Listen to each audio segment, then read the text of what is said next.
मेरे प्यारे छात्रों, मैं जी के अनुरागी आप तमाम छात्रों का अपने YouTube channel science for all one day exam के बैनर तले स्वागत करते हैं। पिछले क्लास में हमने सॉलिड के थर्मल एक्सपेंशन के बारे में आपसे को बताया था। आज हम आपको बताने जा रहे हैं द्रव का ऊष्मीय प्रसार, यानी thermal expansion of liquid. Thermal expansion of liquid, thermal expansion of liquid. इसका मतलब क्या हुआ मेरे भाई? इसका मतलब हुआ द्रव का ऊष्मीय प्रसार। द्रव का ऊष्मीय प्रसार। जरा इसको समझते हैं। जैसे मान लो भाई कि हमने किसी कंटेनर में लिक्विड लिया भाई, ये मान लीजिए हमने लिक्विड को लिया और इस लिक्विड को, ये लिक्विड और इस लिक्विड यानी द्रव को हमने क्या किया? हमने हीट देना शुरू किया। जैसे मान लीजिए कि यहाँ पर हमने क्या किया, इसको हीट दे देना शुरू कर दिया। जब मैं हीट देता हूँ इसको भाई, तो आप जानते हो कि जब तुम हीट दोगे किसी भी द्रव को तो क्या होगा? वो प्रसारित होगा, वो क्या होगा? फैलेगा, और फैलने के बाद उसका आयतन क्या होगा? इंक्रीज करेगा। तो जब उष्मा देते हैं तो क्या होगा? इसका वॉल्यूम इज इंक्रीजेज, यानी आयतन बढ़ता है। क्या होगा भाई? इसका आयतन बढ़ता है। अब सवाल यह है कि क्या सभी द्रव को हम हीट देने पर उसका आयतन बढ़ेगा? हाँ भाई, बढ़ेगा, लेकिन हमारा जल जो है एक असामान्य प्रसार प्रदर्शित करता है। अगर हम वाटर की बात करें, अगर हम जल को अगर हम उष्मा देना शुरू करते हैं और जब हम इसको 0 डिग्री सी से 4 डिग्री सी तक उष्मा देते हैं भाई, तो वॉल्यूम क्या बढ़ना चाहिए था? वॉल्यूम बढ़ना चाहिए था, लेकिन यहाँ पर जो है होता क्या है? Volume decreases. आयतन क्या होता है? घटता है। आयतन घटता है। अब बताइए क्या कहता है भाई? जब द्रव को हम उष्मा देते हैं तो उसका आयतन बढ़ना चाहिए था, लेकिन जल को अगर हम 0 से 4 डिग्री तक हम उष्मा देते हैं तो उसका आयतन क्या हो जा रहा है? घट जा रहा है। इसको कहते हैं जल का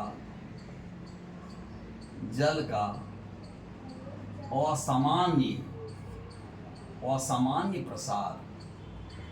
सो क्या बोलेंगे? इसको बोलते हैं जल का असामान्य प्रसार, यानी abnormal expansion of water.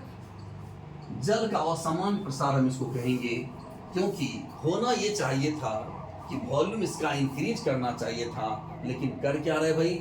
Decrease कर रहा है। लेकिन अगर हम इसी को जल का ही टेम्परेचर को अगर हम 4 डिग्री से एवं अगर दें, 4 डिग्री सी से ऊपर अगर हम टेम्परेचर देते हैं, तो फिर अन्य द्रव की तरह है ना, इसका भी आयतन क्या होगा? यानी वॉल्यूम इसका क्या होगा भाई? इंक्रीज करेगा। वॉल्यूम इंक्रीजेज, यानी आयतन फिर इसका बढ़ना शुरू होगा, यानी आयतन जो है आयतन बढ़ता है, आयतन बढ़ता है। इसका मतलब क्या समझे आप? इसका मतलब ये हुआ कि 4 डिग्री सी पर, जैसे इस तरह से देखो, इसका मतलब ये हुआ कि ऐसे मान लीजिए हम इसको टेम्परेचर दे रहे हैं वाटर को, ये 0 डिग्री सी है, और यहाँ पर हमने इसको 4 डिग्री सी किया और यहाँ पर मान लीजिए हमने इसका टेम्परेचर कर दिया 20 डिग्री सी। देखो भाई ये ऊपर का डेटा हमें ये कहता है कि जब 0 से 4 तक हम डिग्री का गर्म करेंगे तो इसका वॉल्यूम क्या होगा, इसका वॉल्यूम जो है डिक्रीज करेगा, है ना, और डिक्रीज करके क्या हो जाएगा, मिनिमम हो जाएगा। और आप जानते हो मेरे भाई कि वॉल्यूम और डेंसिटी, यानी डेंसिटी जिसको कहते हैं घनत्व, डेंसिटी बराबर होता है हमारा मास बाय वॉल्यूम, यानी द्रव्यमान बटे आयतन। द्रव्यमान बटे क्या होगा, द्रव्यमान बटे आयतन होता है।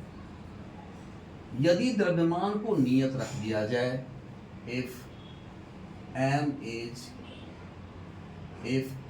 is या ऐसे लिख सकते हैं if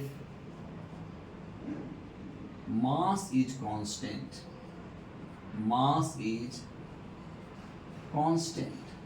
अगर हम द्रव्यमान को कांस्टेंट कर देते हैं भाई, जैसे m हमारा कांस्टेंट हो जाएगा, जैसे द्रव्यमान को कांस्टेंट करेंगे तो हमारा क्या हो जाएगा, ये डेंसिटी जो होगा ये इन्वर्सली प्रोपोर्शनल हो जाएगा किसके, वॉल्यूम के। यानी जब डेंसिटी बढ़ेगा तो आयतन घटेगा और जब आयतन बढ़ेगा तो डेंसिटी क्या होगा, घट जाएगा।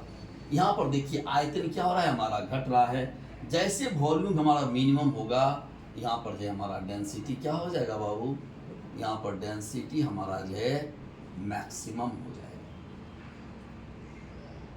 यानी 4 डिग्री सी पर हमारा वाटर का जो है, वाटर की जो डेंसिटी होती है वो क्या हो जाएगा, मैक्सिमम हो जाएगा एट 4 डिग्री सी। किसका भाई, इस वाटर का। तो ये बहुत ही इंपॉर्टेंट क्वेश्चन बनता है, बार बार ये क्वेश्चन पूछा जाता है कि किस ताप पर जल का घनत्व मैक्सिमम होता है। तो भाई यहाँ पर हम लिख देते हैं, ये बहुत ही इंपॉर्टेंट क्वेश्चन है कि which temperature the density of water is maximum। यानी क्वेश्चन है किस ताप पर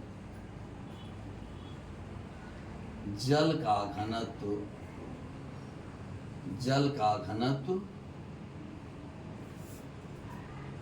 सर्वाधिक होता है। ये अगर सवाल आपको रहे तो भाई आपका आंसर क्या हो गया, आपका आंसर हो गया 4 डिग्री सी। यानी 4 डिग्री सी पर आप देख रहे हो कि वॉल्यूम क्या हो जाएगा, सबसे मिनिमम हो जाएगा और जो है घनत्व क्या हो जाएगा भाई, यानी डेंसिटी में जानते हो आप क्या कहते हैं, इसको घनत्व कहते हैं। घनत्व क्या हो जाएगा, मैक्सिमम होगा। अगर सवाल ये आपसे पूछा जाए, क्वेश्चन इसे पूछा जाता है कि अगर हम किसी द्रव के टेम्परेचर को 0 डिग्री से 10 डिग्री सी तक बढ़ा देते हैं तो भाई कौन सा कथन सत्य होगा। तो यहाँ पर जो चॉइस हमारा दिया जाता है उसमें ये चॉइस रहता है कि भाई पहले जो है घनत्व बढ़ेगा, उसके बाद घनत्व घटेगा। क्योंकि यहाँ पर जो है अब हमारा डेंसिटी क्या होगा, डेंसिटी यहाँ पर हमारा करके घटना शुरू हो जाएगा और यहाँ पर वॉल्यूम जो है वो बढ़ना शुरू हो जाएगा।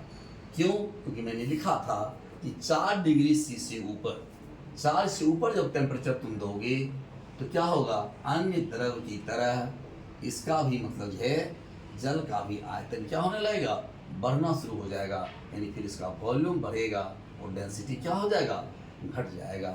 तो इस प्रकार से हम ये कह सकते हैं भाई कि जल जो हमारा असामान्य प्रसार प्रदर्शित करता है। 4 डिग्री सी पर जल का घनत्व तो सबसे अधिक होगा और जब 4 से ज़्यादा टेम्परेचर देंगे तो धीरे धीरे आयतन जो है बढ़ना शुरू हो जाएगा और घनत्व जो है घटना शुरू हो जाएगा। अगर वॉल्यूम के टर्म में डिफाइन करें तो लिखेंगे 0 से 4 डिग्री सी तक उसका आयतन घटता है और 4 डिग्री से आगे बढ़ाएंगे तो आयतन क्या होगा, बढ़ता है। डेंसिटी टर्म में डिफाइन करेंगे तो 0 से 4 डिग्री तक क्या होगा, डेंसिटी बढ़ेगा, 4 पर मैक्सिमम हो जाएगा और फिर वहाँ से जो है जैसे टेम्परेचर बढ़ाते जाएंगे डेंसिटी उसका क्या हो जाएगा, घटता चला जाएगा और वो मिनिमम हो जाएगा। ये था हमारा द्रव का प्रसार नेक्स्ट वीडियो में हम आपको बताएंगे जो ठोस द्रव तो मैंने बता दिया, गैस का उसमें प्रसार और गैस के उस प्रसार को पहचानने के लिए हम जो कुछ गैस लॉ के बारे में चर्चा करेंगे। थैंक यू मेरे भाई, आज इतना ही रहने दिया जाए।